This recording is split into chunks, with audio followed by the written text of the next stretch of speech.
उस रिश्ते को आप समझे जो कुरान पाक ने मियाँ बीवी का रिश्ता बयान किया। कहा हुन्ना लिबासुल लकुम व अंतुम लिबासुल लहुन। फरमाया बीवियां तुम्हारा लिबास है और तुम उनका लिबास हो।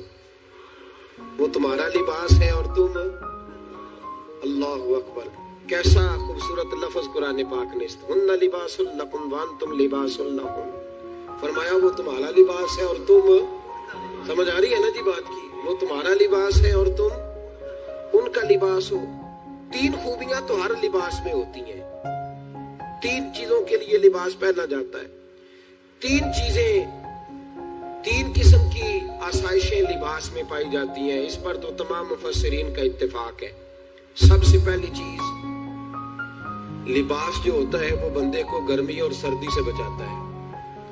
सख्त सर्दी में लिबास ले लें तो बंदा सर्दी से बच जाता है। इसका मतलब ये हुआ कि मियाँ बीवी एक दूसरे का लिबास है। अगर बीवी की तरफ कोई तकलीफ आती है तो मियाँ उसको बचाता है, और अगर मियाँ की तरफ कोई तकलीफ आती है तो औरत उसको बचाती है। मियाँ बीवी एक दूसरे का लिबास है। लिबास क्या करता है? लिबास आदमी के ऐब छुपाता है। उसके वजूद पर कितने धब्बे हैं, कितने निशान हैं, वो सारे छुपा लेता है लिबास। मियाँ बीवी एक दूसरे के ऐब छुपाने वाले होते हैं। ऐब बताने वाले, रोना रोने वाले नहीं होते कि बीबी जब भी मैके गई उसने जाकर रोना शुरू कर दिया, इतनी मैं तांगू दूसरा है ही कोई नहीं। और खामद साहब जब भी मिले उन्होंने एक ही राग अलापना शुरू कर दिया कि मेरी क्या बात थी, मुझे मिल क्या गया है, मैं क्या था, मेरे साथ हुआ क्या है। तो लिबास है, एक दूसरे का ऐब छुपाएंगे। बोलिए, एक दूसरे का ऐब छुपाएंगे, एक दूसरे की गलतियों की पर्दापोशी करेंगे। और तीसरा, लिबास का क्या मकसद होता है? लिबास शख्सियत का आईनादार होता है। लिबास आदमी की अच्छी और खूबसूरत तबीयत का हिस्सा होता है। जो लिबास होता है वो इंसान को जीनत बख्शता है, खूबसूरत कर देता है।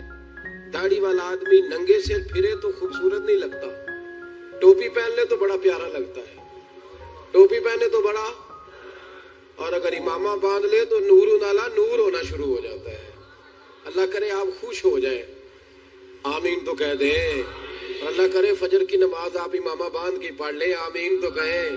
चलो कोई जिन्हां दी दाढ़ी नहीं उन्होंने रखनी चाहिए, जिन्हां दी नहीं होना नू मौजू नहीं था, पर हमारी भी मजबूरी है, दाढ़ी आ ही जाती है, हर मौजू में शामिल हो जाती है, रखनी चाहिए।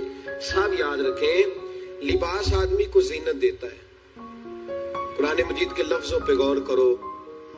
अगर तो शादी के बाद बीवी के आने की वजह से खामद को सुकून नहीं मिला तो इसका मतलब है उसने घर को जीनत नहीं दी। और अगर शादी के बाद उस बच्ची को तहफ्फुज नहीं मिला, उसको अपने घर के अंदर सुकून नहीं मिला, तो उसका मतलब है खामद ने उसे जीनत, उस लिबास ने जीनत नहीं दी। मियाँ बीवी एक दूसरे का लिबास है। इस मुकद्दस रिश्ते को इस्लाम ने बांधा, और लिबास कह के बांधा। मेरे रसूल करीम अलैहिस्सलाम ने पहले तो खारजी लोगों को मना किया है। मेरी जाती राय ये है कि मियाँ बीवी की जाती लड़ाई कोई भी नहीं होती। जाती लड़ाई, मेरी बातों की समझ तो आ रही है ना आप दोस्तों? कोई नहीं आ रही? अल्लाह जज़ा दे। आप मियाँ बीवी की जाती लड़ाई कोई नहीं होती। होता पता क्या है? लड़के से पूछे कि बताए जनाब क्या हाल है, तो कहते हैं बीवी मेरी सही है, उसके घर वाले नहीं सही। सुना है आपने भी कभी ये लफ्ज?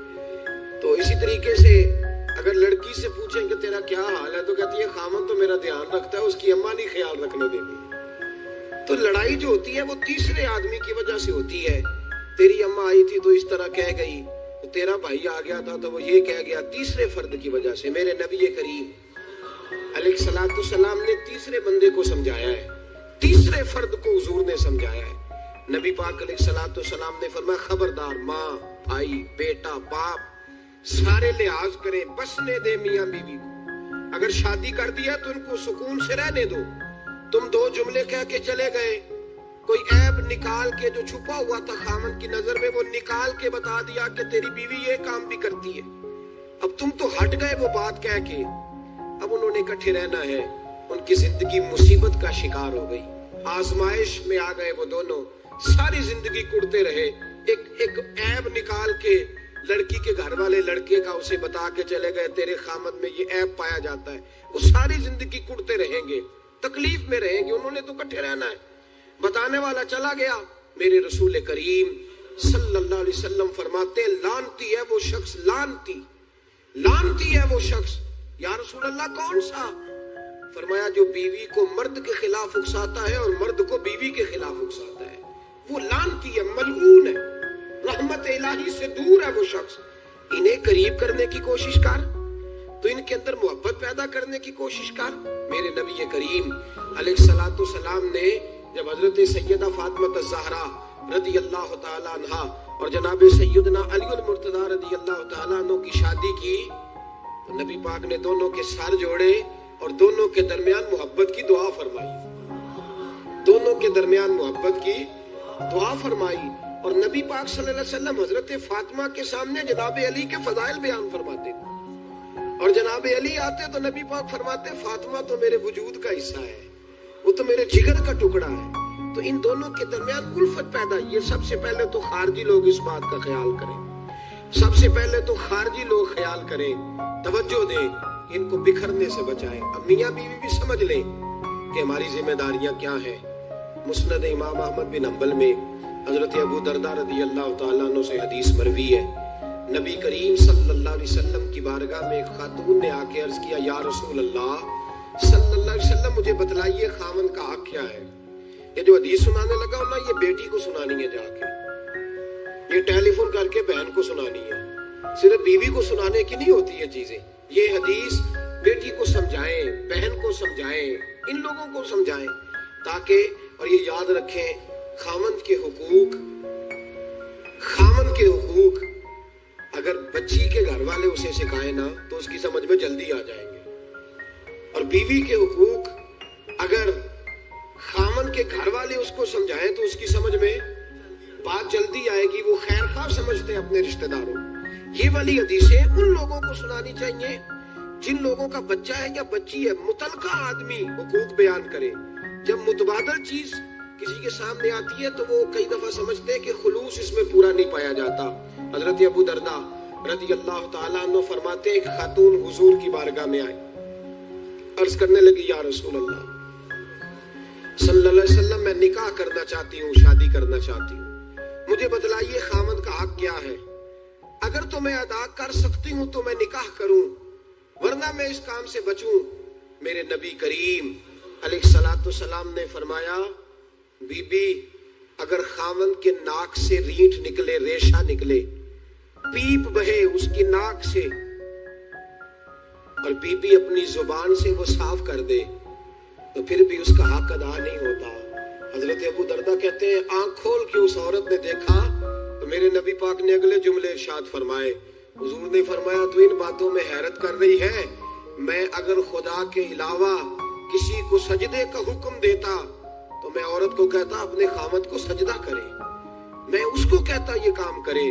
میرے رسول کریم علیہ الصلوۃ والسلام نے حقوق کا تعین فرمایا، حقوق کا تعین فرمایا، اور نبی کریم صلی اللہ علیہ وسلم نے فرمایا جو عورت اس حال میں مر گئی، اس حال میں دنیا سے گئی کہ اس کا خاوند اس سے راضی تھا، اس کا شوہر اس سے راضی تھا، اس کا گھر والا اس سے مطمئن تھا، تو میرے نبی پاک فرماتے ہیں جب دنیا سے جائے گی تو رب کریم جنت کا دروازہ کھول کے فوراً ہی جنت میں داخل فرما دے گا، اس کو بغیر روک ٹوک جنت دے دی جائے گی۔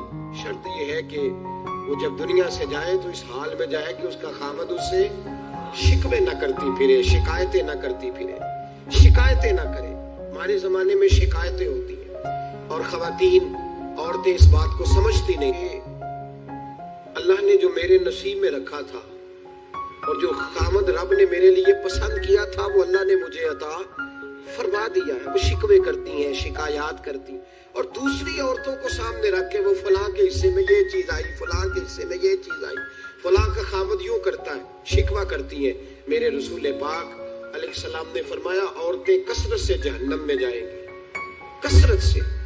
تو ایک صحابی رو پڑے، ایک حدیث میں لفظ یہ ہے رو پڑے، عرض کرنے لگے یا رسول اللہ وہ ہماری مائیں بھی ہیں، بیٹیاں بھی ہیں، بہنیں بھی ہیں، حضور جہنم میں جائیں گی؟ نبی پاک صلی اللہ علیہ وسلم نے فرمایا ایک تو وہ عیب جوئی کرتی ہیں، غیبتیں کرتی ہیں، दूसरा रब का शुक्र अदा नहीं करती, और तीसरा फरमाया अपने खामन का भी शुक्रिया अदा नहीं करती, बात बात पे ना शुक्री करती है, बात बात पे ना शुक्री करती, इस सबब से जहन्नम में जाए।